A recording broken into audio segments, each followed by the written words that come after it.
Ponemos a grabar. Bueno, hoy vamos a hablar de nada más ni nada menos que de personalidad. Y antes de empezar, me gustaría saber alguna opinión de ustedes de la personalidad.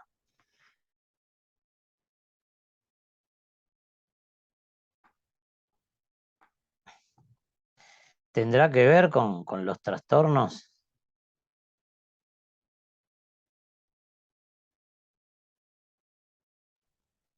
Sí, hola Jorge. Sí, hola. Buenas tardes para los que no saludé, entraron después. Sí, tiene que ver con varias, para mí creo que tiene con varias cosas. Este, la personalidad, hay como está mirada positiva también, justo el carácter y la forma de cada persona, la forma de ser de cada persona y eso. Yo creo que tiene mucho que ver, sí. Tiene, Influye, hay muchas cosas que influyen. tiene tanto que ver como que depende de nuestros rasgos de personalidad, es como somos como personas. Es decir, que nos van a definir como personas y como personas diferentes a todos vamos a ser distintos en base a que todos podemos tener parecidos rasgos de personalidad, pero nunca iguales, porque siempre van a haber otros que van a estar primando. Entonces, un poco la idea era de que hoy vamos a hablar de todo esto, de temperamento, de carácter, de personalidad, de rasgos y trastorno. Porque vamos a tener que diferenciar muy bien, pero muy bien, el rasgo del trastorno, lo mismo que en el ataque de pánico, ¿no? Porque si no vamos a salir todos convencidos de que estamos para internar. Y no es así la cosa, ¿no? Por suerte. Por suerte son muchos menos los que están para internar que los que realmente sí habría que internarlo. Entonces, para empezar, vamos a decir que temperamento y carácter son cosas bien definidas y bien diferentes, totalmente diferentes, y que juntos, ambos, temperamento y carácter, es lo que van a dar nuestros rasgos de personalidad principales. Pero vamos a tener muchos rasgos, pero van a haber algunos que se van a mostrar, aunque nosotros no quieramos, y los vamos a ver fácilmente. Para que ustedes se hagan una idea, después de charlar 3 minutos con una persona, uno ya tiene bastante claro lo que el rasgo que está primando. Y a veces con mirarlos, ni siquiera hablar. ¿Te acordás, Carla, en la charla de la Junta Departamental ahí en Canelones, que teníamos enfrente a un edil y qué te decía yo? Que tenía TOC, se tocaba constantemente, limpiaba las manos con alcohol. Claro, tenía un frasquito de alcohol y en cosa de 10 minutos se lavó 12, 13, 14 veces las manos. Entonces uno ya no precisa ni ningún diagnóstico. Tiene un TOC bastante importante, ¿no? Porque estaba sentado, no estaba tocando nada y continuamente se estaba lavando la mano con alcohol, y hay algo que no lo puede controlar, porque en realidad es hasta malo echarse alcohol en las manos tantas veces, tan seguido cuando uno no está haciendo nada. Cuando tú estás tocando, por ejemplo, en un gimnasio, con esto del COVID, cada máquina que uno va a tocar debería pasarse alcohol en las manos y en las agarraderas de la máquina. Pero estando sentado sin hacer nada y sin tener a nadie que te esté tocando ni estar tocando nada, nos está dando lo que es un rasgo. Entonces, el temperamento entonces es una disposición innata a reaccionar de forma particular a los estímulos ambientales determinada genéticamente. Es decir, que el temperamento viene dado por los genes y viene heredado de mamá, de papá, de los abuelos paternos, de los abuelos maternos, de los bisabuelos de ambos lugares, y de ahí podemos seguir para atrás. Cuanto más atrás vamos en el tiempo, menos rasgos de eso vamos a tener a nivel genético, menos temperamento de esas personas. Pero 3, 4 generaciones están ahí a la vista. El resto no sabemos, porque normalmente no las conocemos. Es decir, normal, mucho más que un tatarabuelo, ya después, lamentablemente, desaparecen por edad. Y entonces no tenemos bien cómo eran. Pero entonces el temperamento es eso que nosotros le vemos a un bebé ya en el momento de nacer. cuando son chiquititos y uno los toca y lloran, o los tocas y se ríen, o cuando son un poquito más grandecitos y pueden moverse y lo tocas y te tira un cachetazo, o se enoja y hace rabietas. Ahí estamos hablando del temperamento, porque todavía no desarrolló el carácter. Y ahí es que nos equivocamos, porque normalmente las personas dicen, ¿qué carácter que tiene este bebé? Y no, en realidad lo que tiene es temperamento. Así que ese temperamento nosotros podremos incidir en una terapia, en psiquiatría, con medicamentos, o haciéndole una buena terapia. ¿Podemos lograr cambiar ese temperamento?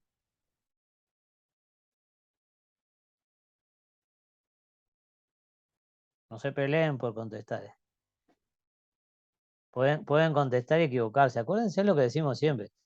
Acá es el lugar para equivocarse, acá es el lugar para realmente meter la pata, no va a pasar nada. Creo que el temperamento es innato, Jorge.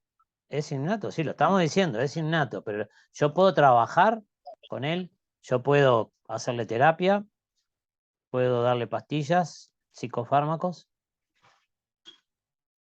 Yo creo que se puede Sí. intentar, en esto que tú decís de la terapia, creo que se podría intentar trabajar cómo manejar la persona, eso innato que trae.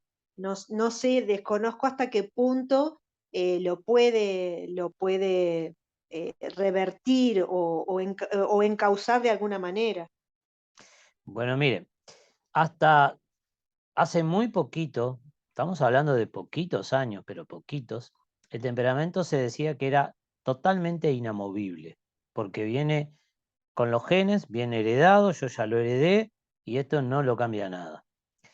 Desde hace un tiempito, pero poquitos, 4 o 5 años, se empezó a ver algo que, además de los que estudian genética, y que es gente que sabe mucho de esto, acuérdense en que todos los genes, todos los cromosomas de los seres humanos, hace muy poco que se descifraron los 30.000 genes que más o menos tenemos nosotros. Y lo que sí decíamos que no se podía cambiar de ninguna manera porque era heredado. Ahora hay algo que no se llama genética, se llama epigenética, que nos ha permitido demostrar, a mí no, a los científicos, de que realmente los genes no son tal cual como nos vienen heredados. Por supuesto que eso nos marca en un 90% todos los problemas que podemos llegar a tener. Es decir, que hay un 90% de posibilidades de que esos genes que vienen ya dados por nuestros antecesores van a incidir en nuestra vida, sí, sin ninguna duda. Lo que ahora se ha descubierto es que con el entorno, con lo que yo como, con lo que yo tomo, con lo que yo descanso y duermo o no duermo, con el ejercicio, con el tipo de vida de medio ambiente, no es lo mismo vivir en Montevideo, como yo vivo acá en Malvin, en las afueras, que vivir en el centro o en la ciudad vieja, y ni que hablar la diferencia que hay con la gente que vive en pequeñas ciudades del interior o los que viven directamente en el campo. Se ha descubierto que el entorno y la forma en que nosotros vivimos particularmente hace que se puedan expresar genes que no estaban expresados, que no venían prendidos. Digamos, ustedes piensen que de esos 30.000 genes hay poquitos que se están expresando. La gran mayoría es material genético que está como dormido ahí, ¿no? Que no está actuando. Bueno, ahora sabemos que sí, que realmente se puede cambiar, y estas son de las cosas que tenemos que tomar en cuenta, las vamos a ver después. Esto es lo que hacen las drogas, las adicciones. Nos cambian, hacen que determinados genes que estaban dormidos se prendan y hacen que actúen. Por eso nosotros podemos tener, solamente por comer mal, por respirar en ambientes viciados que tienen tóxicos, podemos desarrollar un cáncer por fumar cigarrillos, cáncer de pulmón, y tal vez no tuviéramos ninguno de los 2 genes, pero normalmente son 2 y más, a veces son 10 genes, para desarrollar el cáncer de pulmón, pero le insistimos tanto y tanto con la nicotina y con el alquitrán y le damos tanto que al final llegamos a la meta, lo conseguimos. Entonces el temperamento se puede trabajar muy poquito, pero muy poquito. Es difícil de poder lograr cambios así visibles rápidamente. Por eso el temperamento viene con nosotros. Mientras que el carácter, que era lo que veníamos diciendo, se adquiere a través de las conductas, a través de los hábitos, a través de las rutinas, a través de la sociedad. No vamos a desarrollar las mismas personalidades ni los mismos caracteres si somos uruguayos que si somos chinos. ¿Por qué? Porque la sociedad tiene otras reglas, trabajan de otra manera, comen otro tipo de comidas, tienen otras rutinas, tienen otros hábitos que van a hacer que esas personas desarrollen conductas diferentes que se van a integrar al temperamento, y la suma del temperamento y del carácter van a dar los rasgos de personalidad de cada individuo. Y es individuo, no van a ser, no se puede tener dos iguales, ni siquiera los mellizos gemelos, gemelo, eso que uno los mira y no podés distinguir uno del otro, no tienen los mismos rasgos de personalidad. ¿Por qué? Porque los estímulos, aunque sean iguales, cada uno los recibe diferente y le da valores distintos. Entonces, tal cual dice acá, es una organización dinámica de los patrones conductuales del individuo, manifestación conductual de la identidad consciente determinada por la integración del concepto de sí mismo y de los otros. Es decir, que yo voy a tener un concepto de mí que normalmente no es objetivo. Yo tengo el concepto, yo qué sé, puedo tener el concepto que soy precioso y los demás me dicen sos horriblemente feo, y deben tener mucho más razón los otros que yo. Pero yo también voy a tener un concepto de los otros, y mi concepto va a afectar la forma en que yo los voy a ver.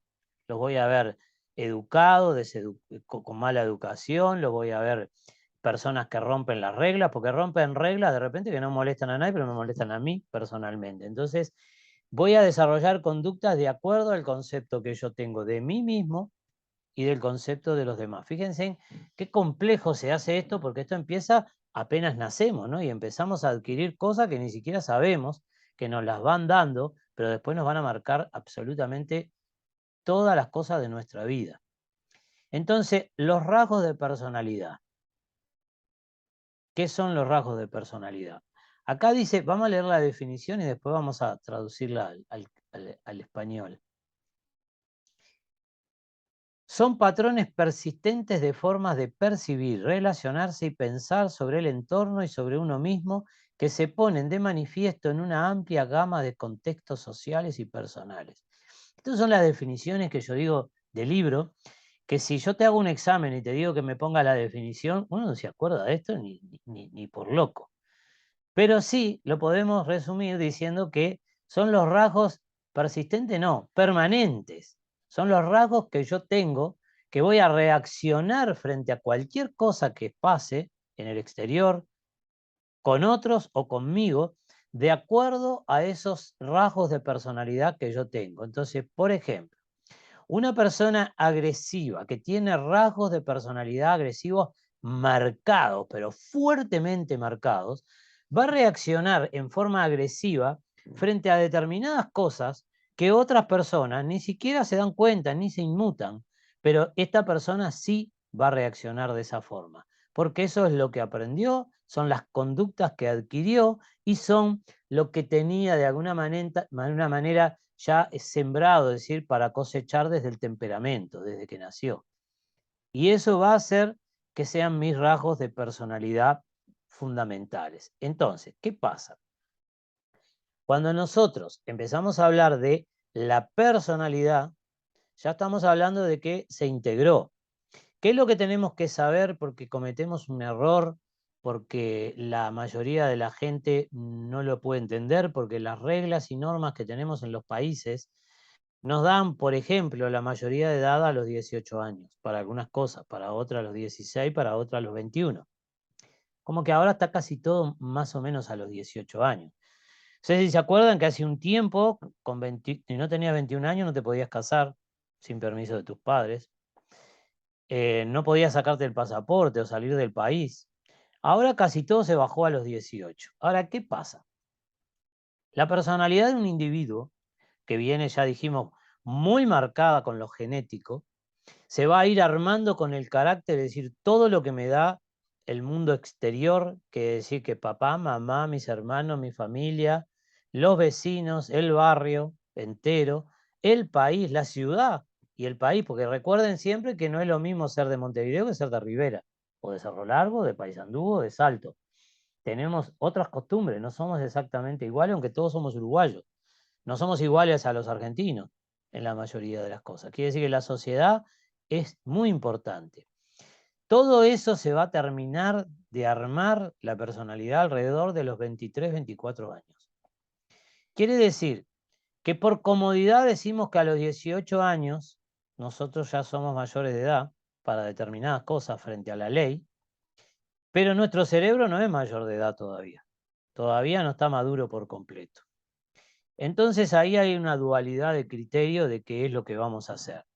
Esto de los 18 años viene porque los adolescentes, la edad de los adolescentes, y recuerden que ahora en el Uruguay tenemos 40 años y somos adolescentes todavía. La palabra adolescente significa adolecer, algo que todavía no tengo.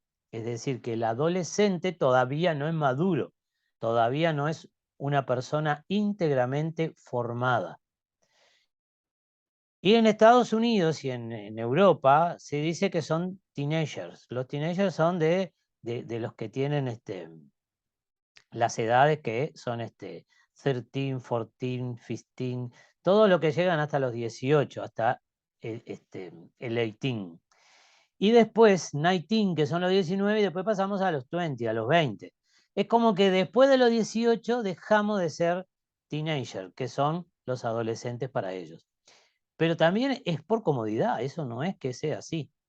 Entonces, el cerebro de una persona, cuando nosotros nacemos, nosotros tenemos 100 millones de neuronas, me quedé cortísimo, 100.000 millones de neuronas, son muchos ceros y muchas neuronas, cuando nacemos, y después, en vez de tener más cuando maduramos, tenemos menos. Lo que empiezan a hacer esas neuronas es a diferenciarse para tener cada una función. Y esa diferenciación se va a ir haciendo de acuerdo al estímulo que yo tenga del exterior. Quiere decir que cuando somos niños somos como un pizarrón en blanco, como un libro en blanco que hay que escribirlo. Lo que tenemos es la lapicera o el lápiz y tenemos el cuaderno, que viene de fábrica eso ya nos trae con los genes. Ahora después tenemos que empezar a escribir. ¿Para qué? Para que esas neuronas, no sé si ustedes me ven. Sí, Jorge, sí, te Me ven. vemos. Bueno, esas Sí, sí, te neuronas, vemos. porque yo me achiqué todo porque si no, no veo yo la pantalla y no me doy cuenta si ustedes me ven. Yo no me veo, por suerte, así que no tengo problema. Las neuronas están casi pegadas unas con otras, pero no están unidas.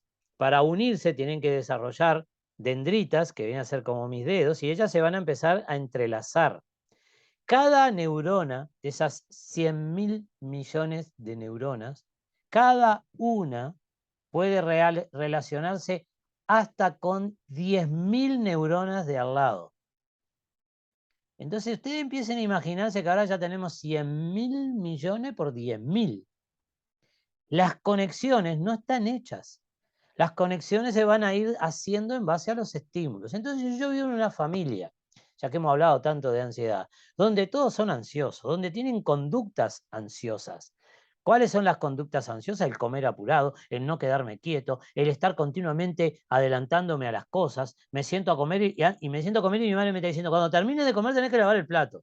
Es decir, estoy en el futuro, yo voy a empezar a armar mis circuitos neuronales con una alta cantidad de ansiedad, que ya me la están dando desde ahí.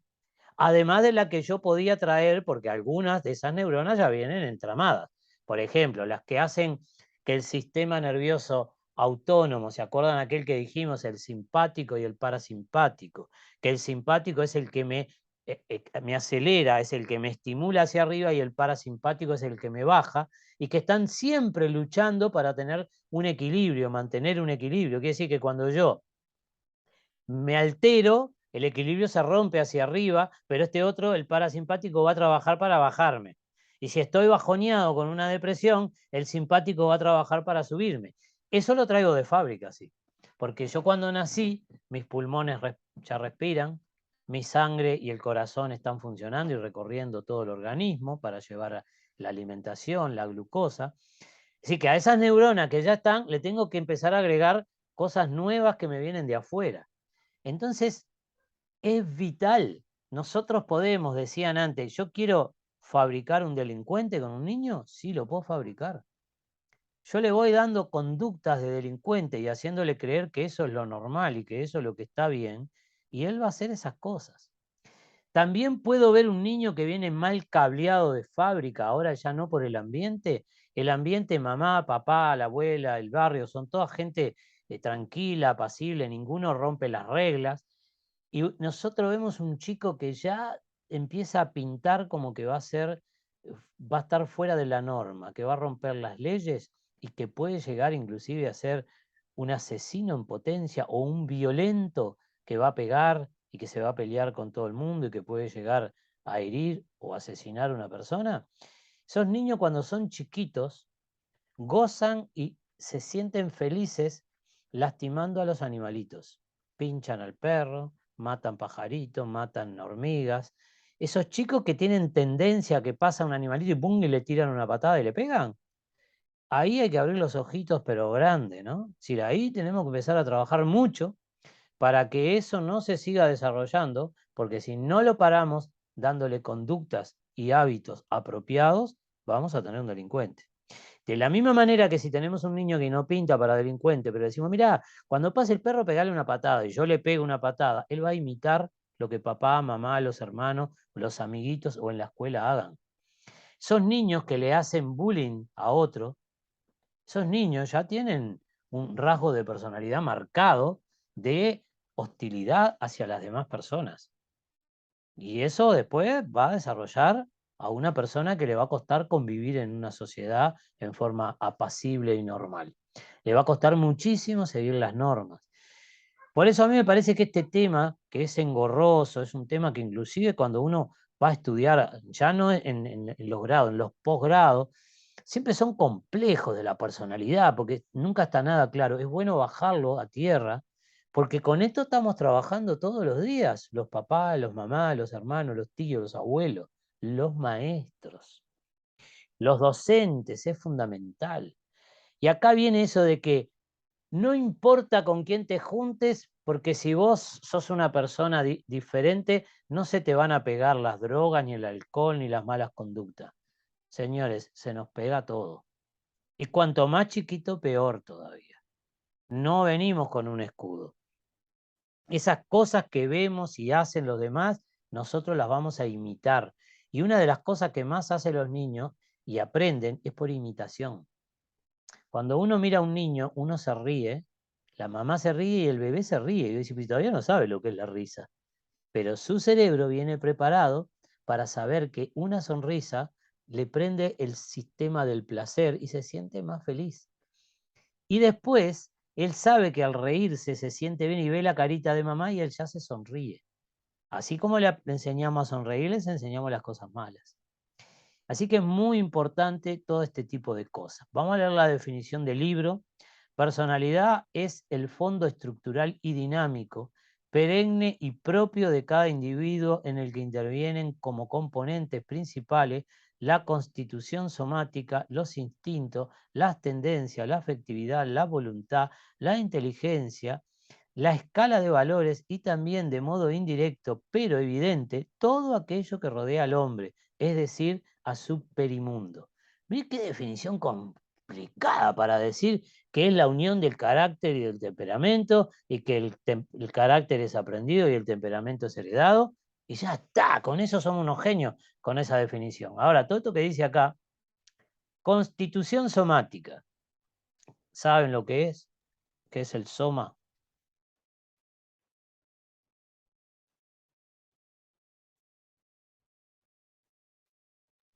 El cuerpo.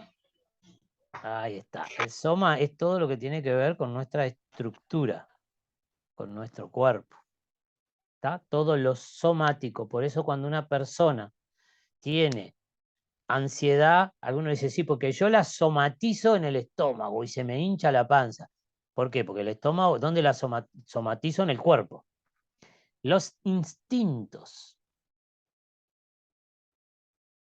Yo no quiero hostigarlos con muchas preguntas, pero es bueno que lo entendamos, porque si no vamos a leer definiciones por ahí, después no sabemos qué son los instintos en el ser humano o en cualquier animal. Anímense, denle, no sé qué. Equivocándonos es cuando aprendemos. Y lo que hacemos, la palabra te lo dice, por instinto, de forma irracional. Ahí va, lo que yo no tengo que pensarlo.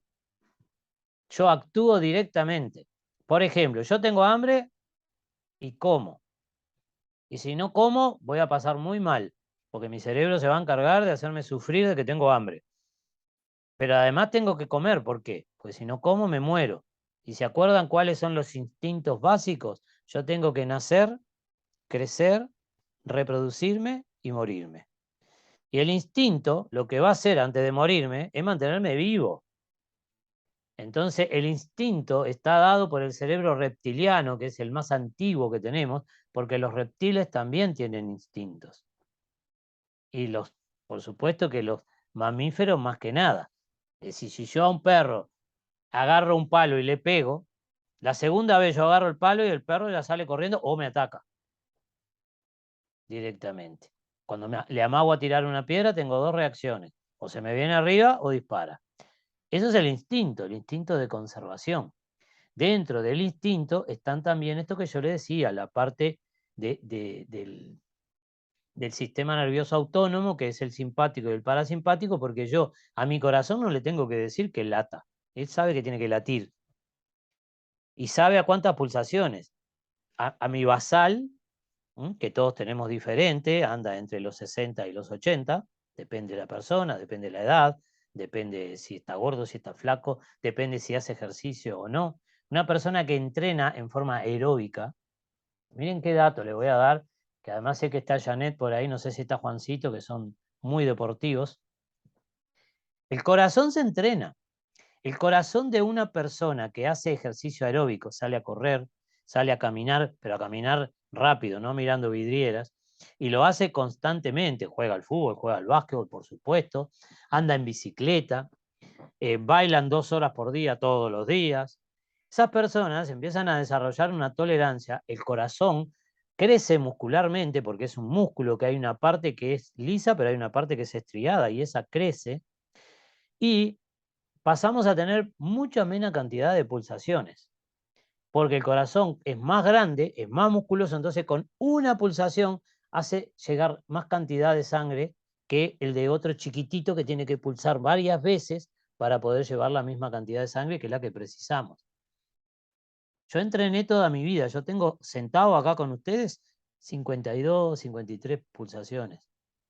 Si no estás entrenado, pero te movés, tenés un trabajo activo en tu vida, tenés 70.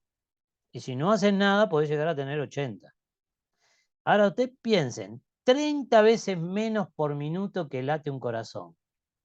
Son 1800 por 60 en una hora.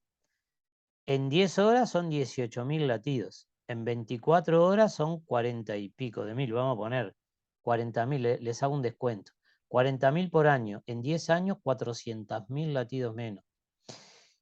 ¿Saben por qué el ejercicio aeróbico nos da en la parte cardiovascular que estemos más sanos y que podamos vivir más tiempo? Es por eso, porque mi corazón se desgasta, tiene una vida de latir determinada que ya viene genéticamente, y si yo lo fortalezco y hago que sea eficiente, que con poquitos latidos haga el mismo trabajo, yo lo estoy resguardando, lo estoy cuidando toda mi parte venosa y arterial. Con esto lo estoy mandando a hacer deporte. Jorge, un deportista profesional, así como dijiste, tengo 52 pulsaciones, tiene 45 pulsaciones.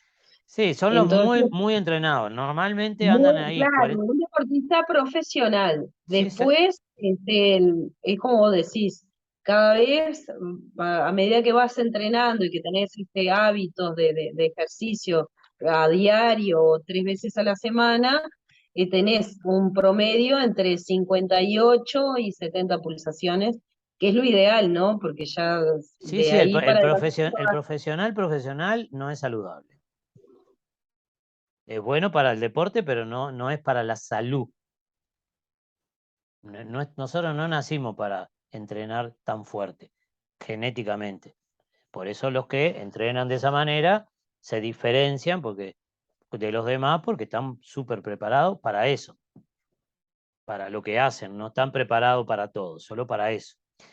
El ejercicio es muy bueno, es lo mejor que existe, el ejercicio. Después, el deporte profesional es para profesionales y por eso un jugador de fútbol a los 30 y pocos años es viejo.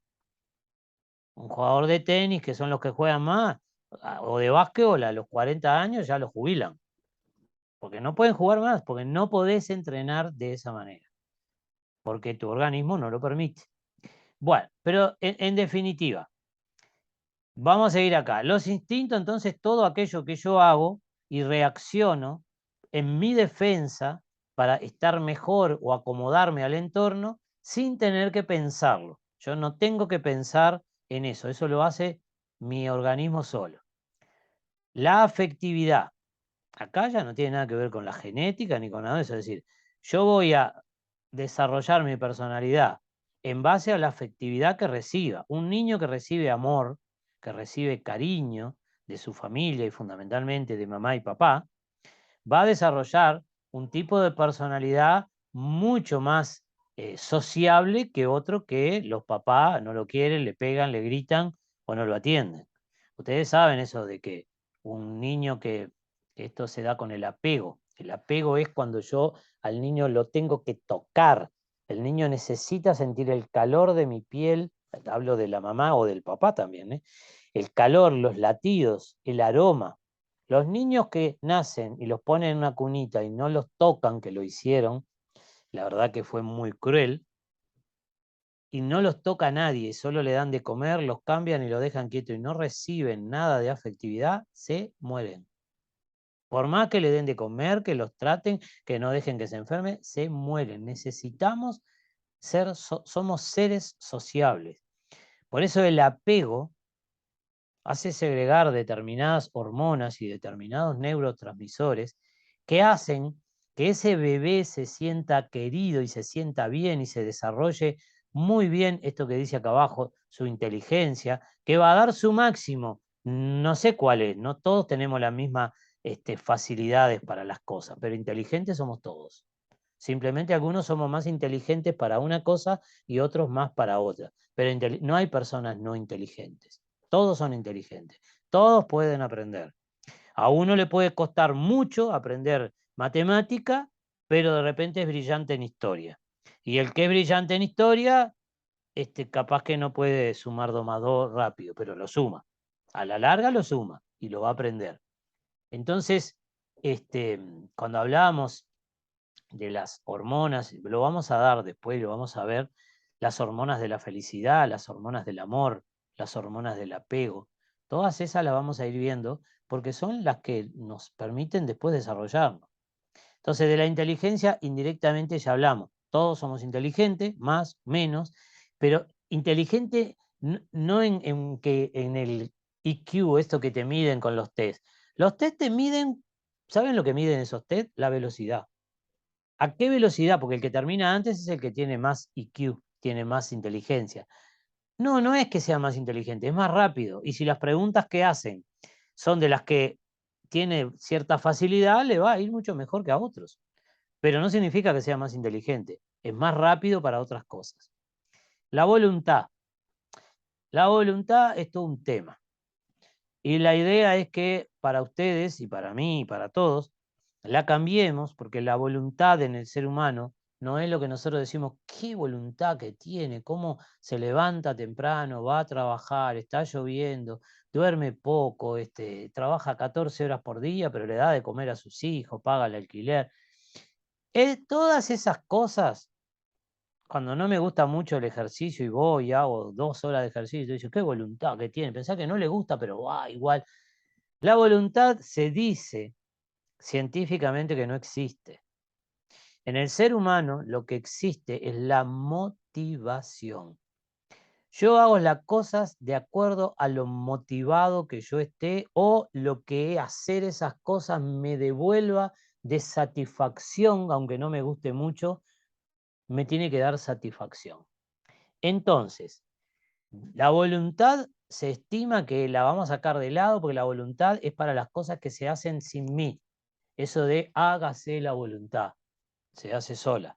La voluntad va mucho por el lado de la religión y yo no estoy en contra, está todo bien, pero es la voluntad de Dios, la voluntad del tiempo, la voluntad. Los seres humanos nos movemos por motivación. Yo me levanto y voy a trabajar aunque estoy cansado porque necesito que me paguen el sueldo. ¿Cuál es la motivación de un trabajador? La platita. Si yo a ese trabajador lleno de voluntad tengo una empresa y yo lo hago trabajar 14 horas por día y le pago un buen sueldo, entonces viene todos los días y no falta nunca.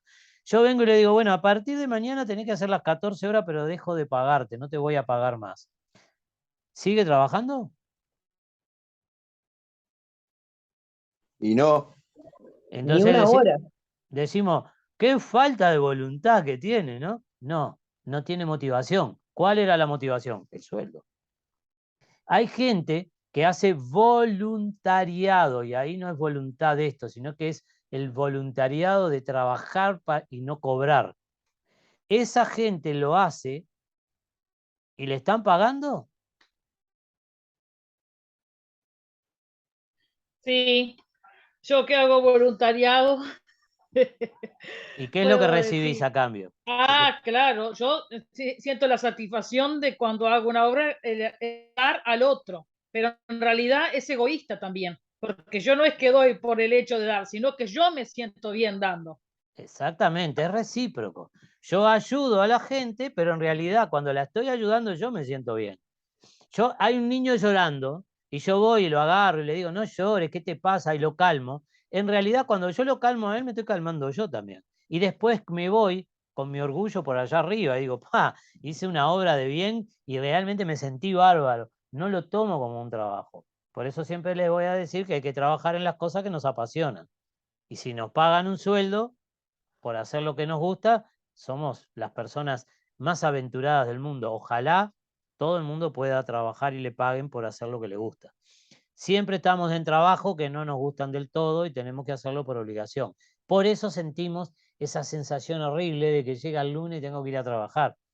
Porque si a mí me gusta lo que hago, no tengo problema. Entonces, la voluntad la dejamos para las cosas que vienen voluntariamente, vienen de otro lado.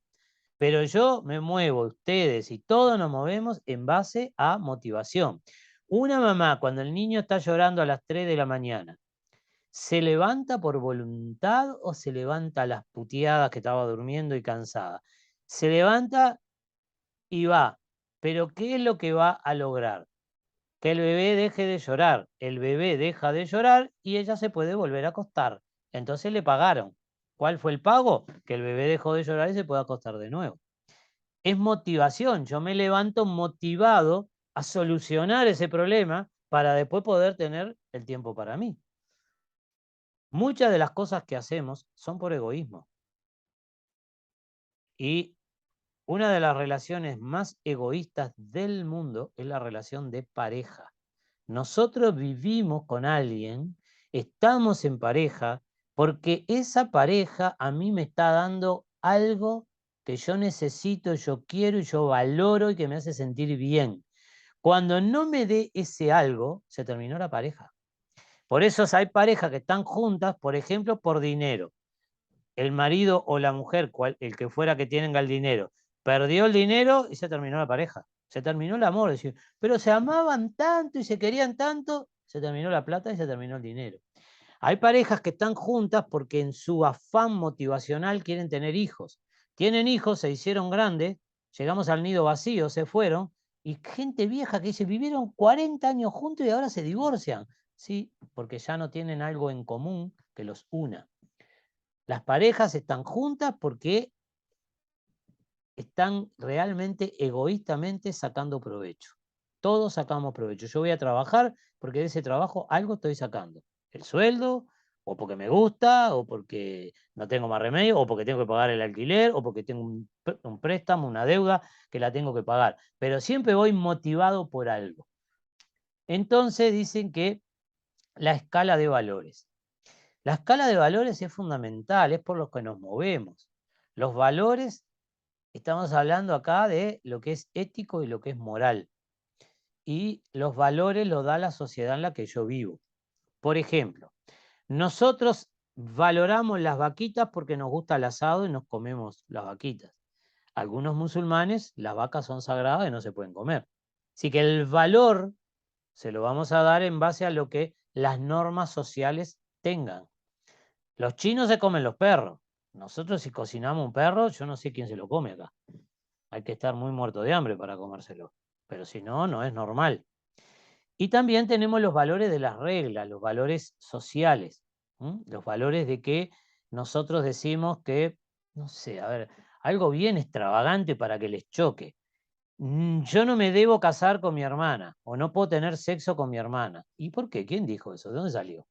Pues son valores sociales que nos los da la sociedad y se respetan. Y si no los respeto, algunos no tienen pena con la ley, otros sí tienen pena con la ley. Tener sexo con la hermana, si son mayores de edad los dos, no hay ningún problema. Si es consentido. Fíjense, nos vamos para atrás y en la época de los romanos, de los reyes, se casaban entre primos hermanos, se casaban entre hermanos, no había ningún problema, porque los valores eran distintos. Entonces, de ética y moral, que debe ser la materia que hace que la gran mayoría de todos los que hacen alguna cosa en las facultades, cualquier profesión es la que más te castiga, es la materia menos querida. Simplemente la vamos a definir que la ética es todo lo que está escrito de las reglas sociales que existen en donde yo vivo, en mi país, en mi ciudad, que no es lo mismo que en otro país y a veces no es lo mismo que en otra ciudad. Vieron que en Estados Unidos hay ciudades que no permiten, estados o ciudades que no permiten el aborto y otras sí. ¿Por qué? Porque son normas distintas, leyes distintas creadas por el hombre. Entonces la ética está escrita. Es lo que yo leo, lo que me enseñan en la universidad. Está la ética del psicólogo, la ética del arquitecto, la ética del médico, la ética de lo que ustedes quieran, de todo. Y la moral es la ética puesta en práctica. Quiere decir que yo puedo ser un tipo que tiene gran ética porque me lo estudié, porque me sé todas las normas sociales de mi lugar de memoria, pero moralmente no soy bueno porque no las cumplo. Y le voy a poner otro ejemplo. Yo no quiero herir sensibilidades de nadie, pero los ejemplos tienen que ser duros para que lo entendamos. Éticamente, un cura no puede de ninguna manera violar a un niño o a una niña. Sin embargo, lo hace. ¿Está mal éticamente ese tipo preparado? No. Está mal moralmente. No cumple con los valores éticos, porque lo que hace no se condice con lo que tendría que hacer por las normas que hay allí en donde vive. Entonces, esa es la gran diferencia entre lo que es ética y lo que es moral y lo que son los valores. Una cosa son los valores que nosotros tenemos que tener y otra cosa es la moral con que yo los hago. Se supone que un padre y una madre deben cuidar a sus hijos hasta los 18 años. Y nosotros sabemos que hay padres y madres que les pegan, los violentan, los violan, pasa de todo un poco. ¿Por qué? Porque moralmente no aplican la ética. Y de eso tenemos 1000 ejemplos. Acá que tenemos muchos policías. La ética del policía dice que el policía no debe robar. Y tampoco debe golpear a nadie si no le hace nada y no está haciendo nada. No pasa por la calle, va caminando y yo le digo buenos días y me pega un palazo. Pero hay algún loco que lo hace. Hay alguno que te pega un tiro. Porque moralmente no aplica lo que debe ser. Se supone que si yo hago algo mal, por ejemplo, cruzo con luz roja, me para un policía de tránsito y me dice, dame la libreta, no sé cuánto, dice, viste que cruzaste con luz roja, ¿no? Eso no se puede hacer. Entonces yo digo, no sea malo, porque no tengo que ir, bueno, la multa con 5.000 pesos. Dale, saco 1.000 pesos, se lo doy y lo agarra. Eso es moralmente, está mal. Éticamente él sabe que no tiene que coimearlo. Yo también sé que no tengo que coimearlo. Y él no tiene que agarrar la coima, pero pasa. Y si pasará, pasa todos los días. En todos los rubros. Mire que yo estoy dando ejemplos de los que más o menos conocemos aquí, pero en realidad esto pasa demasiado seguido. Y esto va a ir dando lo que nosotros somos. Entonces después dice, y también de modo indirecto, pero evidente, todo aquello que rodea al hombre. Todo lo que nos rodea a nosotros nos va a dar rasgos de personalidad diferente. Eso que dice superimundo, que yo siempre le digo, que es lo que dice un filósofo argentino muy importante, que dice soy yo y mis circunstancias. Nunca estamos solos, soy yo y el mundo que me rodea a mí, que es mi mundo, no es el mundo de ninguno de ustedes. Cada uno tenemos nuestro propio mundo. Quiere decir que acá llegamos a los 24 años, 23 más o menos, nuestras conexiones ya maduraron, tenemos todas, buenas o malas, bien cableado o mal cableado, de fábrica o de lo que aprendí, pero ahí me formé. Después que se arma la personalidad de un individuo, se hace muy difícil trabajar sobre ella para poderla cambiar. Porque para cambiar podemos cambiar los hábitos. Y para cambiar un hábito hay que desaprender todo lo que aprendí y aprenderlo de nuevo. Y cuando digo desaprender, a su vez en el cerebro, esas conexiones que se hicieron, tienen que empezar a fallar y tengo que dejar de usarlas y empezar a usar otras al extremo que el cerebro las poda, como si fuera la parra, las poda y las saca esas conexiones. Y tengo que hacer otra nueva, con el nuevo hábito y la nueva conducta. Por eso cuando hay, ahora sí, un trastorno de personalidad, la cosa se complica y se complica bastante. Voy a cambiar esto porque no me deja.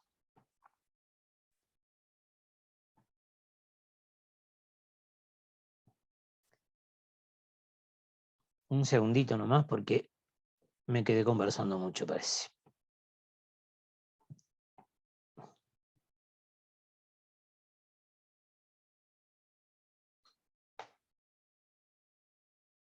Ahora no la deja.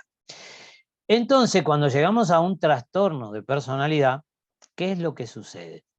Cuando la persona tiene un trastorno de personalidad, es una de las patologías graves de la psiquiatría y de la psicología, porque esa persona ya está mal cableada y va a ser complicadísimo. Entonces dice, los rasgos de personalidad solo se constituyen en un trastorno cuando estos son desadaptativos e inflexibles. Siendo egosintónico, la persona no los percibe como una patología y causan un deterioro funcional significativo. Entonces vamos a decir que ahora, cuando mi forma de actuar, mis conductas, mis hábitos y mis rutinas son egosintónicas, y ahora vamos a explicar bien,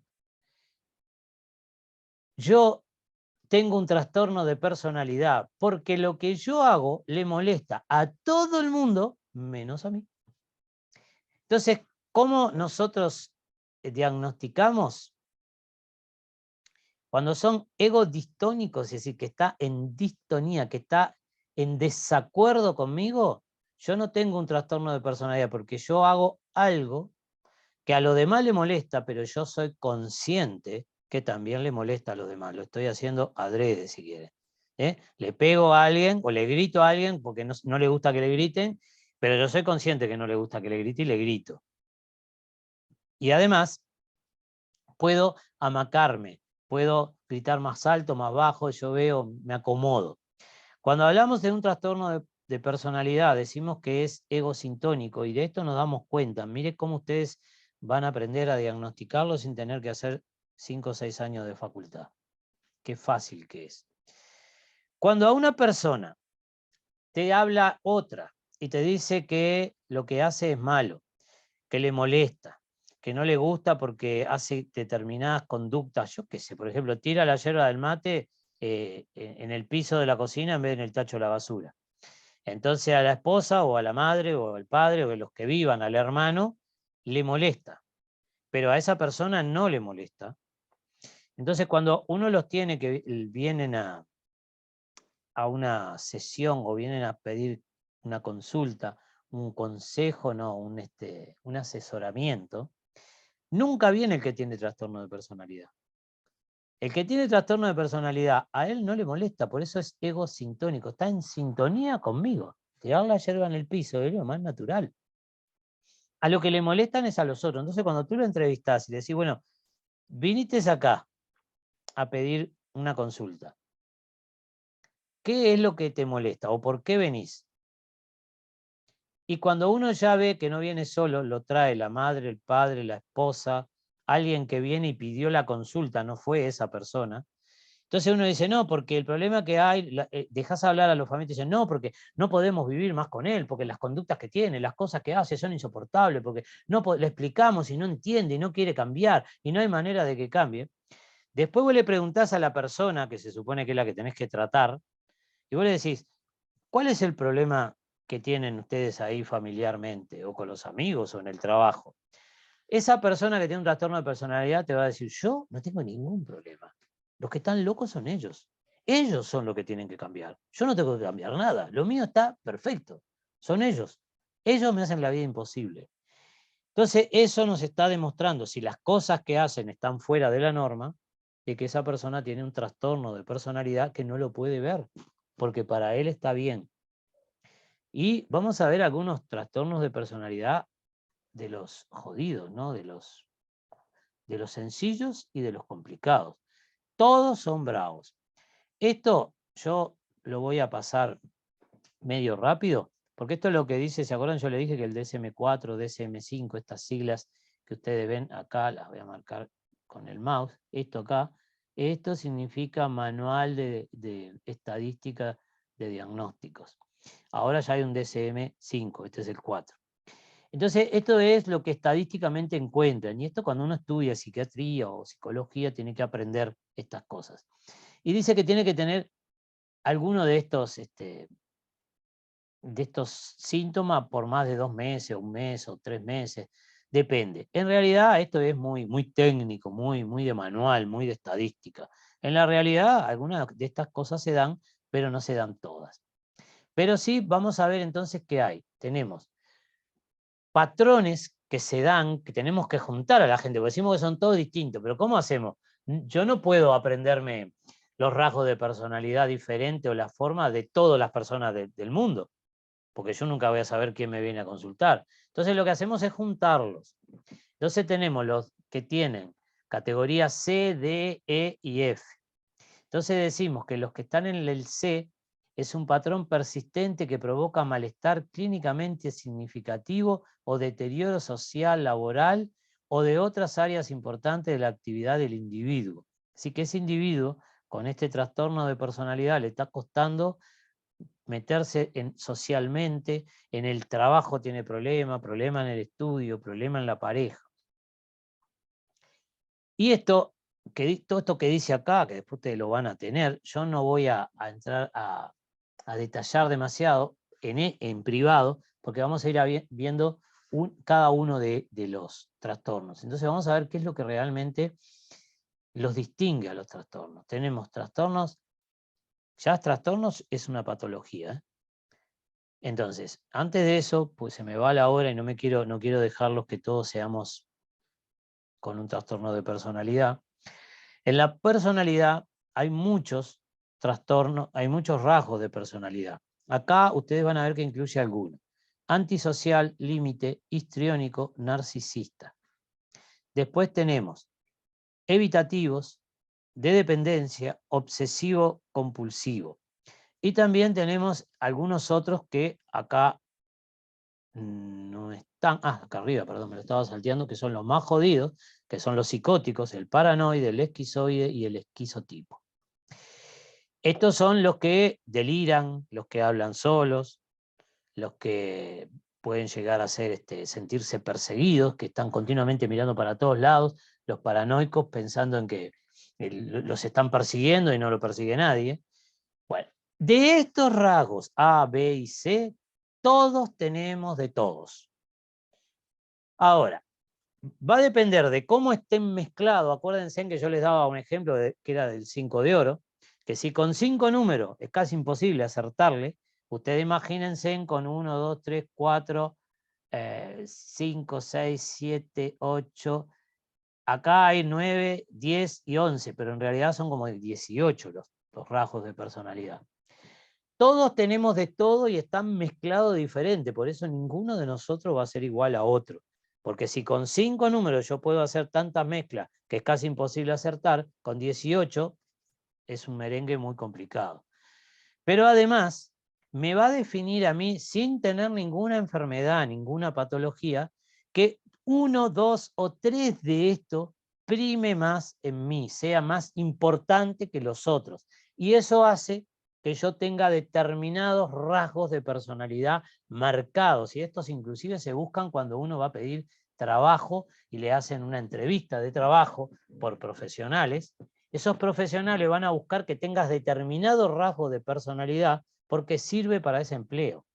Por ejemplo, si yo tengo que encontrar un tipo para que me trabaje administrativamente en un banco llevando todas las cuentas que antes se hacían a mano, ahora en la computadora, con puntos y coma y que no se equivoque ni nada, voy a necesitar que tenga rasgos obsesivos. ¿Por qué? Porque el obsesivo no pone una coma mal y no la puede dejar mal porque se siente mal él. A su vez, voy a precisar que sea de alguna manera, tenga algunos rasgos leves de antisocial, porque él va a estar solo. Los antisociales, además de ser delincuentes, la gente que tiene fobia social, no le gustan las reuniones, no le gusta que haya muchos compañeros, no le gusta hablar, no le gusta mucho el fútbol, no le gusta el teatro, no le gusta nada, le gusta estar solo. Entonces yo, si tengo que elegir un tipo para ese trabajo, me sirve que tenga rasgos, no que esté enfermo, que tenga rasgos obsesivos, que sea medio antisocial de alguna manera, pero que también tenga algún rasgo narcisista. Que el narcisista es aquel que necesita que le digan, qué bien que haces las cosas, qué bueno, no te equivocás nunca. Entonces yo voy a buscar a alguien que tenga alguno de esos rasgos. ¿Para qué? Para ese tipo de trabajo.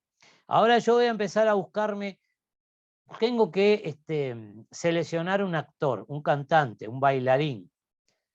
O sí, o sí, o sí, tiene que tener rasgos histriónicos. Histriónicos, yo. Ahí va.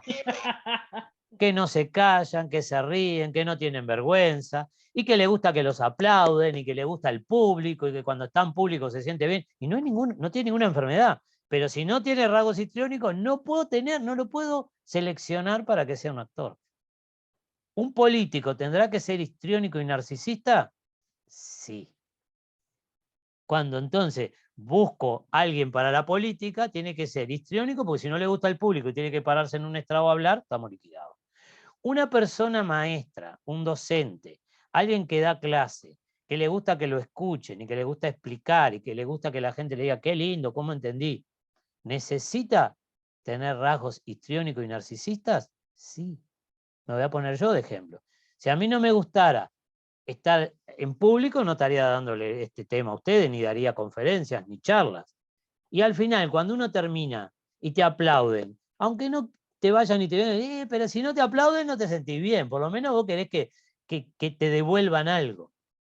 Ahora, si yo no puedo hablar en público, acá ya le estoy dando las mezclas de todos estos, de estos rasgos. Pero me mandan a que vaya a un cumpleaños o yo tengo que ir a dar una charla o simplemente en la clase soy un estudiante, joven o viejo. Acuérdense en que con 90 años hay gente estudiando y está perfecto, ojalá haya muchos. Y cuando me dicen parate y da la explicación a esta pregunta que te voy a hacer y no quiere, y cuando le sabe que al otro día le toca dar la clase no va, es una persona evitativa, evita estar en sociedad o estar en situaciones que no le gusta. No las enfrenta, las evita. La única manera de sacarnos los miedos es enfrentándolos. Si yo tengo un trastorno de personalidad evitativo, como este del grupo C, que estos son los suavecitos, no siendo el TOC, el obsesivo compulsivo, que para mi gusto acá está mal, tendría que estar en la B, pero no importa. Esto va a hacer que yo de alguna manera esté actuando en base a mi personalidad. Puedo tener una personalidad dependiente. ¿Cuáles son los dependientes? Son aquellos que no pueden hacer nada solos. Cuando son chiquitos, vos ya le decís, anda al almacén a comprarme un pan, y dice, está, pero vení conmigo. No, si no venís, va a buscar un amigo, pero no va al almacén hasta que no encuentre a alguien que lo acompañe. Voy a ir a cualquier lugar y necesito ir con alguien. Voy al cine y necesito ir con alguien. Son los que se anotan en un club para hacer gimnasia, pero si no va un amigo, un pariente, un conocido con ellos, no va. Solo no voy. Soy dependiente para ir al médico. Sí, sacá día y hora, pero me acompañás. Necesito alguien que esté continuamente cuidando de mí. Soy dependiente. Vamos a buscar otro. Estos de acá abajo, el obsesivo compulsivo, lo hemos hablado en otras veces. El obsesivo es aquel que se caracteriza por tener pensamientos intrusivos que él es consciente que le hacen daño y que no quiere tener, pero no se lo puede sacar de arriba. ¿Ah? Tiene que hacer algo continuamente y no quiere y está pensando en eso y pensando y no puede sacárselo de arriba de ninguna manera hasta que no hace la compulsión. Por ejemplo, si yo no puedo dejar de pensar que a la vuelta de la esquina, si voy, me va a pasar algo. Pero si voy a dar la vuelta a la esquina y me pongo un gorro negro, no me pasa nada. Entonces, estoy que voy, que no voy, que no voy, hasta que digo, me pongo el gorro negro y voy. Tengo que hacer una compulsión. Tengo que hacer algo que me ayude a poder hacerlo. Esos que van por la calle, mire que hay mucho más de lo que nosotros pensamos, y van salteando las baldosas, o los que van por algún lugar y hay una escalera y no pasan por abajo de la escalera, le dan la vuelta, aunque tengan que caminar 4 cuadras, se van para otro lado y aunque lleguen tarde, porque no pueden, salvo que tengan algo que es una regla que a ellos les dice que haciendo eso sí pueden hacerlo. Entonces yo toco el pestillo, me tengo que lavar las manos porque estoy infestado. Toco el pestillo, me tengo que lavar las manos. ¿Cuál es mi obsesión y cuál es mi compulsión? Las bacterias, enfermarme en realidad. Y el Está acto, como Claro, cuidando esa es el la cuerpo, obsesión. lavarme, ¿no? la obsesión es tocar el pestillo y que me voy a enfermar. La compulsión que me cura, ¿cuál es? De lavarme las manos. Lavarme las manos 14 veces, 1000 veces. Y cada vez que toco algo, me tengo que lavar la mano. Si no me lavo la mano, no puedo. Miré que hay gente que yo la encerrás en el baño y no le dejás lavarse las manos y no abre la puerta porque no puede tocar el pestillo. Y no la abre. Son casos muy extremos, ¿no? Pero hay, ¿eh? Entonces, estos son estos del C. De los que hablamos acá arriba, hablamos del histriónico y hablamos del narcisista, ya dijimos lo que son.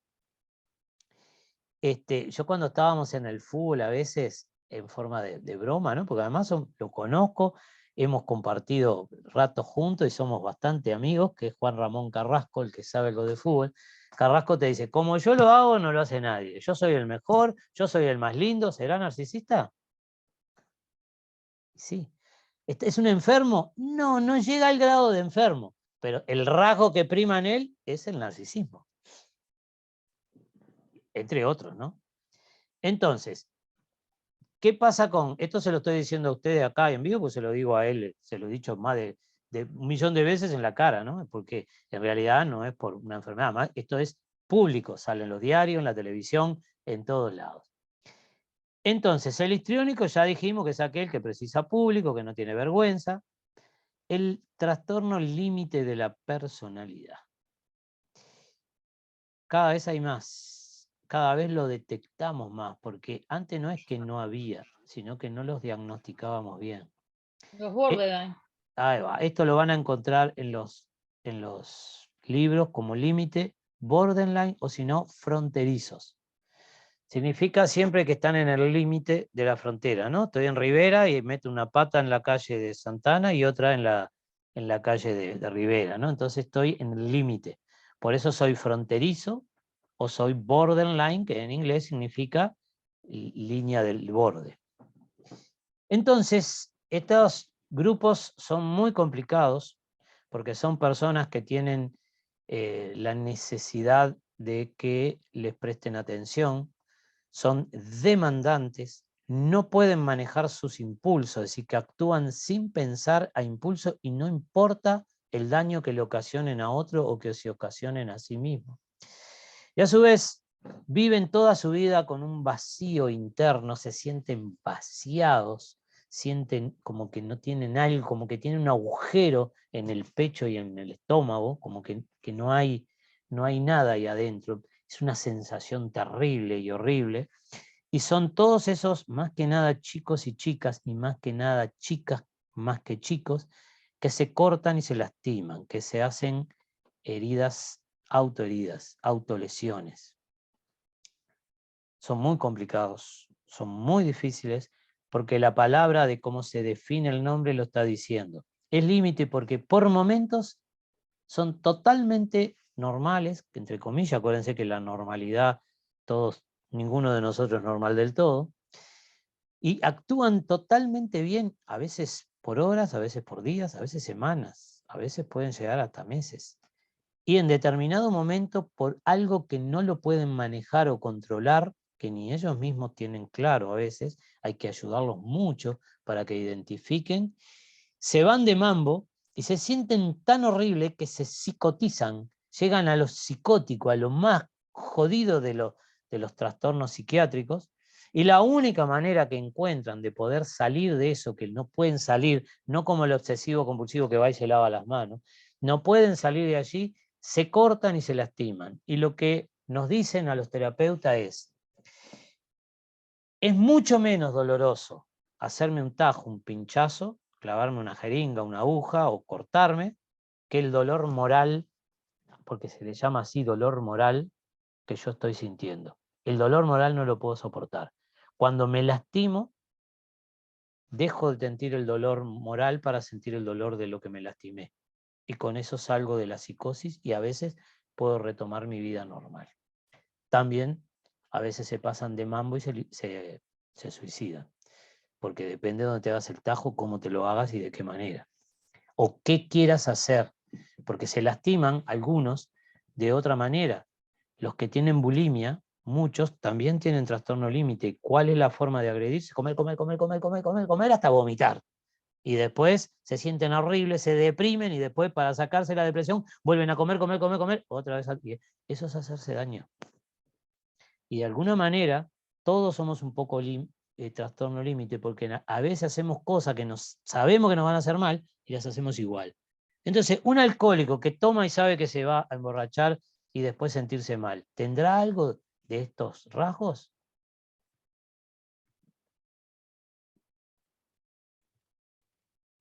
Sí, claro. Se genera daño, ¿no? También. Y los borderline también tienen otra característica de esa relación odio, ¿no? Con los padres, más que nada con la madre, ¿no? Que también lo vemos y que se ponen a veces hasta agresivos, que pueden llegar a hacer cualquier cosa, son realmente peligrosos, ¿no? Lo que tienen son odio, amor. Te amo y al segundo te odio. Lo que se dice que tienen son relaciones tumultuosas. No se pueden relacionar con los demás de forma normal. Tienen terror a que los abandonen. El terror con el que viven es que lo van a abandonar. Pero cuando están con esas personas, que pueden ser los padres, los hermanos, la pareja, hacen todo para que eso se haga realidad. Es decir, que hacen todo pata para arriba de manera que el otro día me tenés podrido, no te quiero ver más. Entonces ahí les viene la psicosis porque lo abandonaron. Pero él causa el abandono. Es muy complicado. Es de lo más difícil que hay de tratar, de lo más complicado. Pero, por suerte, hoy hay medicación muy buena, que bien dada y administrada, que hay que ver qué es para cada caso. Todos son distintos. Y el problema que encontramos en psiquiatría es que ya está la medida, ¿no? Tenés esto, pum, te doy esto otro. Y hay que ver qué se le da a cada uno y en qué cantidades, y precisan muchísima terapia. Precisan ayuda terapéutica constante y también precisan ayuda todo el entorno familiar, porque enloquecen al entorno. Bueno, esto por acá, para darle lo básico, ¿no? Los antisociales, acá que tenemos policías y todo eso, el antisocial es aquel que hace daño, lastima, roba, destruye, golpea y asesina, y él no siente remordimiento. No sienten ningún tipo de remordimiento, no me interesa, no tengo el problema ese de que me carcome la conciencia por lo que hice, no. Cuando hablamos de un antisocial estamos hablando de ese que vieron, hubo un momento con los hinchas de Peñarol que fueron a un partido de básquetbol y mataron a 2 a tiros, y esos 2 después se fueron a ver el partido de Peñarol al estadio, y después se fueron a un baile y se fueron a pasear. Bueno, eso es clásico, porque a ellos matar a otro o lastimar a alguien, golpear a alguien, destruirlo, no les molesta. Robar a una pobre viejita que no tiene para vivir, no importa. No tienen remordimiento, no sienten culpa, no hay culpa. Por eso que un antisocial verdadero es casi imposible de recuperar. Yo les voy a decir algo en confianza. Cuando a mí me han preguntado en la radio, en la televisión, en cosas así, yo contesto lo que se espera que escuchen. Se puede recuperar, hay que trabajar, sí, puede cuando salga, mientras esté en prisión, se puede. La mayoría no son recuperables. Sale y vuelve a robar y vuelve a matar. Si es un asesino, mató, entró a la cárcel, sale y mata de nuevo. Si es un ladrón, sale y vuelve a robar. Y si es un golpeador, sale y vuelve a golpear. Para esto hay que tenerlo archimedicados, siempre. No tienen una solución, la mayoría. Siempre hay, por suerte, alguno que sí, pero la mayoría no. Y nos vamos a tomar 5 minutos, aunque sea, para hablar de los paranoides, esquizoides y esquizotípicos. El paranoide es aquel que delira con cosas que son raras. Dice, estuve con Napoleón y mientras veníamos en el barco descubrimos América, y te lo cuenta como que está todo bárbaro, ¿no? Es decir, es así, fue lo que pasó. Personas que escuchan voces en su cabeza. Tú le preguntás y te dice, sí, pero yo estoy haciendo esto porque a mí en la cabeza me están diciendo que tengo que hacerlo. ¿Tá? Y son esos que uno los escucha que hablan y le contestan, no, pero no me digas eso, y se pelean y no tienen a nadie. Bueno, eso es paranoide. El delirio paranoide es el de la esquizofrenia. Estas personas tienen problemas desde lo genético. Aquí hay un problema desde lo estructural del cerebro. También, por suerte, hoy se pueden medicar mucho y muy bien, y hay algunos que pueden llegar a hacer vida medianamente normal. Hay gente con esquizofrenia que trabaja, que tiene hijos, que lleva una familia adelante, muy medicados, pero son esas personas que aceptan hacer las terapias y aceptan tomar la medicación, porque después hay que tomarla siempre, si te olvidás la quedás y volvés a delirar. Entonces, por suerte hay mucha cosa que hoy estamos sabiendo. El esquizoide es un psicótico, pero el esquizoide es aquel que no quiere ver a nadie. El esquizoide es el que se encierra en su cuarto, en su casa, no quiere salir, no quiere hablar, no quiere relacionarse absolutamente con nadie porque cree que todo el mundo le va a hacer daño en su delirio y habla consigo mismo y tiene una vida hacia adentro. No puede vivir hacia afuera, y hacia adentro tiene todos los delirios que quiera. Él tiene parejas, tiene con quién pelearse, tiene con quién vivir, tiene toda una vida armada porque no puede vivir en la parte normal porque su cerebro no le permite. Y el esquizotípico son la gente rara. Los paranoicos también están acá, son esa gente que también delira y ve cosas que están lejos de lo normal. Son todas cosas que uno las escucha y dice, no puede ser que me esté diciendo que le habla con los árboles y que le contestan. O que lo vienen persiguiendo y estamos, dice, acá no hay más nadie, estás en una habitación, no hay nadie, está todo cerrado, pues considera que lo están escuchando, que están haciéndole cosas para hacerle daño. Son personas muy difíciles, por eso se suele decir que son raros o excéntricos, porque no combinan con nada. Los otros se pueden mezclar, un antisocial, vos podés estar con él en un cumpleaños, totalmente normal. Y así normal como estás, salís con él, te clava un cuchillo y se va y sigue su vida normal. Pero tienen momentos en que vos te los comés como normal. Todos los demás. Entonces, fíjense en que de todo este grupo, todos tenemos un poquito de todo, y ahora yo voy a hacer, depende lo que prime en mí. Voy a hacer con rasgos obsesivos, si yo no me estoy lavando la mano continuamente, pero cada poco tengo que tener las cosas ordenadas. Los obsesivos son aquellos que tienen toda la ropa ordenadita, por ejemplo, por color, todo en perchita, los zapatos lustraditos, y en otras cosas En la cocina tienen todos los platos sin lavar, ¿no? Traen la fruta, la tiran. Es decir, son muy ordenados para algo y totalmente despelotados para otra cosa. Pero en el fondo todos tenemos algún poquito de obsesivo para alguna cosa que nos gusta que esté bien, que quede bien. Lo mismo de narcisista, de histriónico, e inclusive yo les decía hasta de límite. ¿Por qué? Porque el trastorno límite, uno dice que no, pero es verdad. Los chicos, yo los escucho, y a las 11 de la noche te dicen vamos a hacer la previa el sábado o el viernes para el baile, y vamos a poder, como no nos venden porque somos menores, o porque no te venden adentro, se compran cajitas de vino, sidra, todo lo que venga, y se lo chupan todo hasta la 1:30, a las 2 de la mañana, y después van al baile ya destruidos. Una persona que se droga, ¿estará cerca de algo límite? Estás haciendo algo que va en contra de tu salud, que te puede matar, que además te saca de circulación, te psicotiza, porque dejas de estar en el mundo de los reales. Y tienen. Y todos tenemos alguna cosa de esta, porque a veces sabemos que si comemos dulce de leche nos va a patear el hígado, pero lo comemos igual. Si comemos un asado muy grasoso nos va a hacer difícil la digestión y la hacemos. Pero no es todo, es un poquito de cada cosa que tenemos. A veces tenemos que hacer algo y preferimos evitarlo y somos evitativos, y sí. Y a veces nos ponemos dependientes y decimos, no voy a tal lado, pero viene alguien y dice, dale, yo voy contigo, y arrancamos y vamos.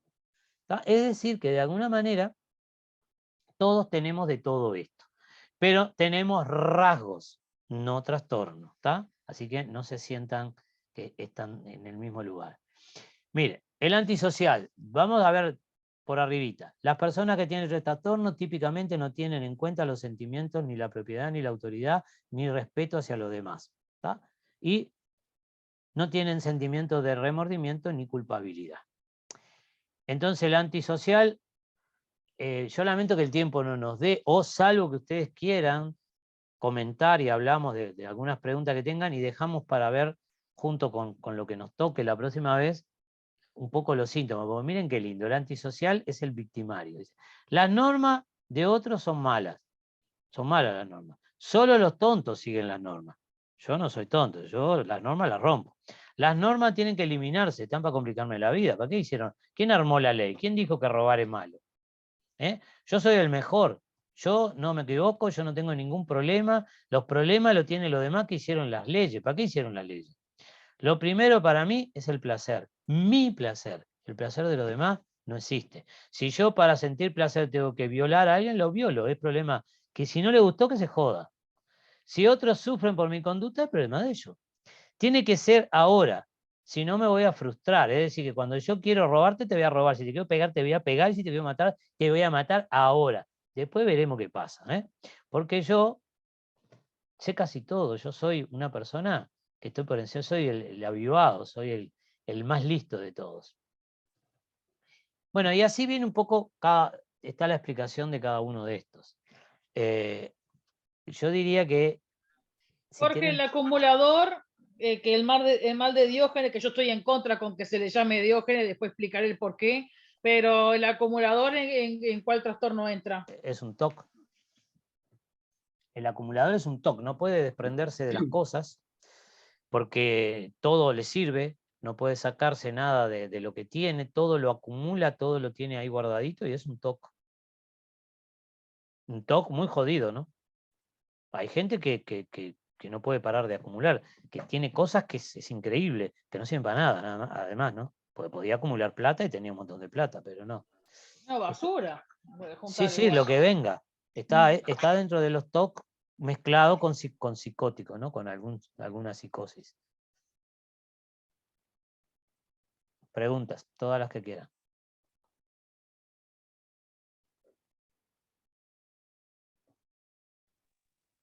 Yo quería hacer, Jorge, una pregunta. Sí. En el caso de la esquizofrenia, que es quizás lo que yo he tenido como posibilidad de ver, que hay algunas personas que tienen conciencia de enfermedad y hay otras personas que no tienen conciencia de enfermedad. ¿Eso qué lo determina? ¿Hay algo puntualmente o a veces está mezclado que puede haber una discapacidad intelectual o algo que hace que la persona no sea consciente de su enfermedad Mirá, la o de su pregunta patología? sí, es buenísima, pero brillante la pregunta. Porque yo puedo tener esquizofrenia y no tener trastorno de personalidad. Dentro de los trastornos de personalidad hay esquizofrénicos, pero no necesariamente tengo que tener las dos cosas. Entonces, el que tiene solo la psicosis, la esquizofrenia, no es egosintónica, no está en sintonía, él sufre. Sufre muchísimo porque se da cuenta que hace cosas que no quisiera hacerlas, que está viviendo en un mundo que no es el verdadero.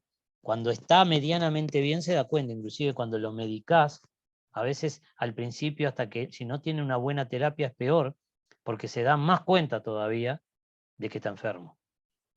El que tiene trastorno de personalidad es el que no se da cuenta.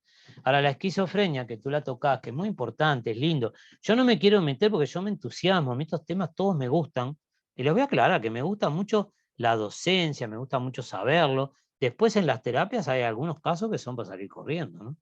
Que uno no sabe si hace todo lo que podés, pero no es porque te gusten demasiado, ¿no? No te pueden gustar todos los casos de la psiquiatría, porque serías un enfermo también.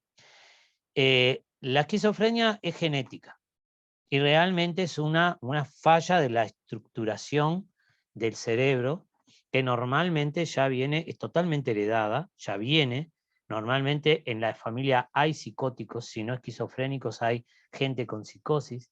Y la esquizofrenia hace que vos te semidesarrolles hasta la pubertad aproximadamente, a veces pasan desapercibidos, son esos chicos medio raros, pero que andan ahí en el montón, no te da para darte mucho cuenta, y su cerebro, después de armado, comienza a desarmarse y terminan como un vegetal. Terminan realmente sin conocer, sin poder hablar, sin poder escribir, sin poder leer, no se pueden comunicar, no se pueden bañar, no se pueden vestir, no, hay que darles de comer, terminan terriblemente mal. Normalmente se mueren de otra cosa antes, pero es terrible. Y cuando se llama hebefrenia, que la hebefrenia es cuando te diagnostican en forma grave antes de los 18 años, cuando sos adolescente, a los 20 y pocos años, a los 30 años, ya están en este estado así neurovegetativo. Es decir, lo que se dice que involucionan. Al revés, van a quedarse con esas neuronas, como yo decía, sin conexiones, con pocas conexiones, como cuando recién naciste. Es una enfermedad jodidaza. Con mucha medicación lo que lográs cuando es de adulto es que el tiempo que tienen de vida lo vivan bastante bien, integrados, que eso es lo bueno. Cuando es de joven es gravísimo, pero gravísimo, gravísimo, gravísimo. Es una enfermedad horrible, por eso es de las más terribles que hay, ¿no? No sé si te aclaré. Sí, sí, sí, Yo bárbaro. puedo ser Muchas un gracias. paranoico y no tener trastorno de personalidad paranoica. Me siento perseguido. En la vida normal nosotros vemos gente perseguida. Hay gente que vos le decís, hola, ¿cómo te va? Dice, ¿por qué me saludas? Y no te dice nada, pero están tan perseguidos y si me saludó es por algo hice mal o algo me va a hacer. Es decir, y ahí tenemos el rasgo. Ese no está enfermo del todo. Cuando nos ponemos paranoicos, que tenemos miedo y no estamos enfermos del todo, esa gente que entra a la casa y si no mira abajo la cama, atrás de la puerta y dentro del ropero, no puede estar tranquilo. Mire que hay adultos, hay niños, pero también hay adultos, que son miedos. Uno se va transformando de a poquito en paranoico, a tener un miedo hacia que siempre hay alguien que le quiere hacer algo y lo vivimos con ello, es increíble. ¿Alguna otra cosa que quieran aclarar? Tere, habías levantado la mano. Dale. No, buenas noches. Yo lo que quería comentar respecto de la pregunta que esta señora hizo, es que a veces los médicos, cuando la persona no tiene el trastorno, como en este caso explicaba el médico de personalidad, en la esquizofrenia, por ejemplo, lo tratan solo como enfermedad, 2 pastillitas, 3 pastillitas, y no como un trastorno de personalidad. Es por eso que a veces uno puede decir, bueno, es una esquizofrenia y se da cuenta la persona, y a veces no, porque como que no unen, como que no está unida que la enfermedad va de la mano del trastorno o no. Entonces ahí ya como que son 2 cosas distintas. Era Claro, lo que quería aclarar, que no, está lo ven de perfecto. esa manera. Es que al principio era lo que decíamos, para hacer un trastorno, Claro. yo tengo que no darme cuenta. Entonces el esquizofrénico con trastorno de personalidad te dice, yo no estoy loco, yo no estoy psicótico, yo no tengo ningún problema. El que tiene que cambiar es el mundo. Ahora, cuando va y sufre, te dice, yo realmente sufro porque yo veo cosas y me doy cuenta que esas cosas después no existen. Escucho y hablo me hablan, me dicen de hacer cosas y yo las hago, pero yo sé que está mal. Me dicen que le pegue al perro, la voz que tengo en la cabeza, que me da, porque lo que le dan son órdenes, tenés que hacer tal cosa. Claro, claro. Entonces Ahí se esa trata persona, como enfermedad, claro, esa persona está sufriendo y esa persona con antipsicóticos y con el ansiolíticos, consciente. bueno, se logra que dejen de delirar. Ustedes saben que esto es apasionante porque hay personas que cuando vos le quitas el delirio, se deprimen de tal manera que no quieren vivir, porque le quitaste su motivación Su de vida. mundo, Claro, su modo de vida. lo sacaste de su mundo. Él tenía un mundo armado en donde yo soy el príncipe, tengo princesas, tengo lacayos, me traen las cosas. Vive en una fantasía como la de los niños, como los libritos de fantasía. Vos le sacás la psicosis con la medicación, le sacás el delirio y la persona se deprime también. Dice, ahora tengo que vivir acá y resulta que era un pobre diablo, que no tengo familia, que mi familia no me quiere, que no tengo trabajo, que no tengo plata, que no puedo pagar las cuentas. Y lo llevas al caos. Pero Entonces, lo a que veces, pasa es que si se le permite seguir viviendo, si no es una persona agresiva, a veces hasta es mejor dejarles vivir de esa manera, que es de la manera que, entre comillas, pueden vivir. Porque si uno los trata de modificar a lo, entre comillas, normal, los mata. claro, es una forma, es difícil. Ahí hablábamos en lo que decíamos antes, entre la ética y la moral, ¿no? Todo lo que hay. Éticamente tenés que ayudarlo y moralmente a veces es bravo. Esto es cuando una persona tiene depresión mayor. Estamos hablando del que tiene depresión, que no puede hacer nada por sí mismo, que a su vez también el que tiene depresión mayor tiene delirio, está metido en un mundo gris, oscuro, lúgubre, no importa que lo pongas en un día divino de sol y en la playa, para él siempre está en un mundo gris, porque lo tiene en su cabeza. Cuando tú le das antidepresivos y le empezás a quitar la depresión, muchas veces lo que ocurre es el suicidio, porque la persona ya no quiere vivir más en ese sufrimiento. ¿Y sabes por qué no se mata? Porque no tiene fuerza. No tiene ni siquiera el ánimo para matarse. Cuando le sacás un poco la depresión, junta energía, pácate, y ahí se mata. Por eso cuando hay una depresión mayor, el psiquiatra tiene que medicar y instruir a toda su familia, a todos los que viven alrededor, de que tengan mucho cuidado las 24 horas, al principio, hasta que no salga.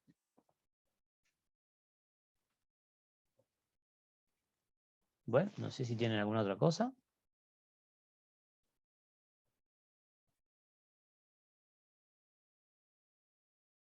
Los dejé trastornados.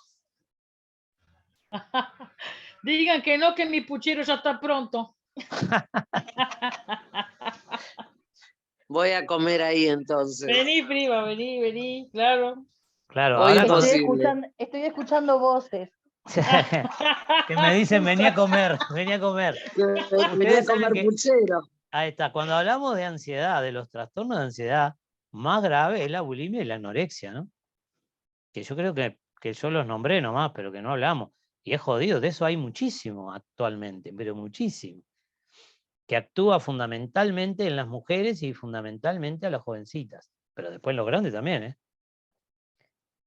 Bulimia y anorexia es un trastorno de ansiedad jodido, galopante, que necesita También de medicación. También lo marca un poco la sociedad eso, más allá de lo psicológico. Sí, por el Porque hecho como de... que te dicen, ay, si sos flaca, sos divina. Entonces tengo que ser flaca, tengo que bajar 100 kilos, no importa cómo, porque voy a ser divina. Ya, eso me parece que va atado un poco a la cultura y a la Por sociedad. supuesto, ustedes no vieron que Eh, ahora tienen la obligación de Ahora las tomar modelos, modelos, exacto, eso iba a decir.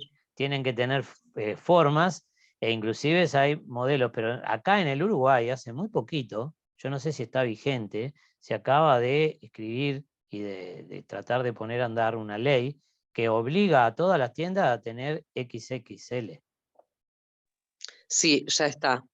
Porque si vos te vas a comprar ropa y pedís, miren, se lo voy a hacer más fácil. Tenía una tía grandota que calzaba 44.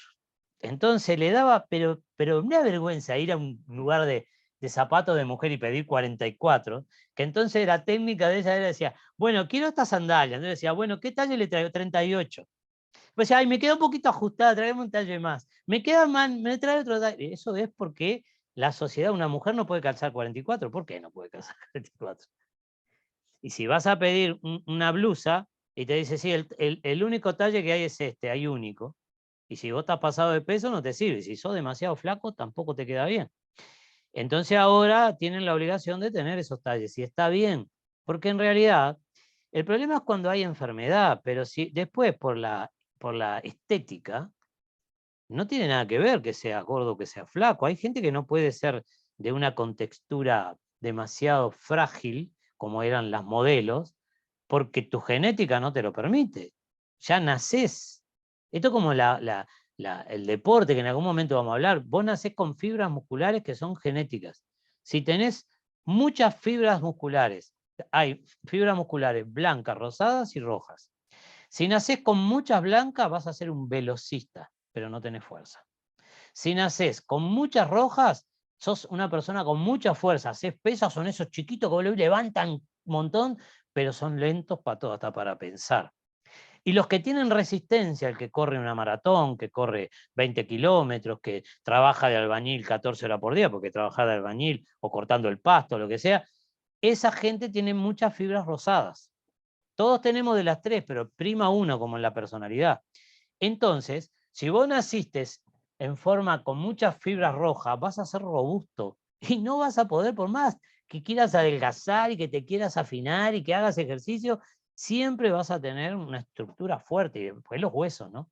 Ya los huesos nos marcan también. Hay gente que ya nace, hay hombres, para hablar concretamente, que nacen con una espalda que vos te matás 10 años haciendo pesa y no la lográs, y ese no hace nada y ya la tiene. Vino de fábrica. Por eso hay lindos y feos, lindas y feas. Me sobran fibras rojas, ¿alguien precisa? Sí, todos tenemos algún problemita. Por eso que yo digo que normales no somos ninguno, quédense tranquilos. Bueno, yo si no hay más preguntas, los voy a abandonar, dejar que Carla coma y Janet también, que cocinaron, pobres. Y yo voy a Jorge, ver si... ¿me repetís lo Yo de las fibras blancas? pronto y ya hice pilates. Ah, bueno, muy bien. Así que Las bueno, fibras blancas son los que determinan la velocidad de las personas. Una persona que tiene mayoría de fibras blancas son esos que son rápidos para todos. Que realmente si tuviera que elegirlo para hacer un determinado deporte, es un velocista. Uno que Gracias. levanta pesas, que vocea o algo de eso, tiene que tener fibra roja, porque tiene que tener fuerzas. Por ejemplo, yo hago muchas pesas y hago mucho ejercicio siempre. Yo no tengo fuerza. Tengo músculo marcado, lo que sea, pero yo no tengo fuerza. Sin embargo, yo corría maratón, media maratón, es decir, que yo tengo resistencia. No soy ni rápido, ni tengo mucha fuerza. Y es genético, eso no lo puedo cambiar. Puedo mejorarlo. Todo podemos mejorar. ¿Y con qué estudio se define? Normalmente te lo hacen los médicos que hacen antropometría ósea y Ok. ese Sí, tipo de cosas. Pero ya están, sí, son especialistas. Te Sí, miden la gracias. cantidad de grasa, la cantidad de músculo, todo, te hacen todo. No hay mucho, pero hay, acá hay muy buenos ahí en el Uruguay. Bueno, nos vamos a hacer dieta entonces. Nos vamos a comer. Claro, nosotros con Carla a 9:30 tenemos otra más, así que tenemos que comer rápido y poner fuerza y seguir, seguir en esto. Bueno, mucha seguir en el Zoom. suerte. Pongan las fibras rojas en funcionamiento. Sí. Gracias. Y las blancas. Bueno, como Bueno, siempre, gracias a todos. ha sido un placer. Muchas gracias. chao, hasta el miércoles. Chau, chau. Chao, que pasen bien. Hasta el miércoles. Chau. Igual a ustedes.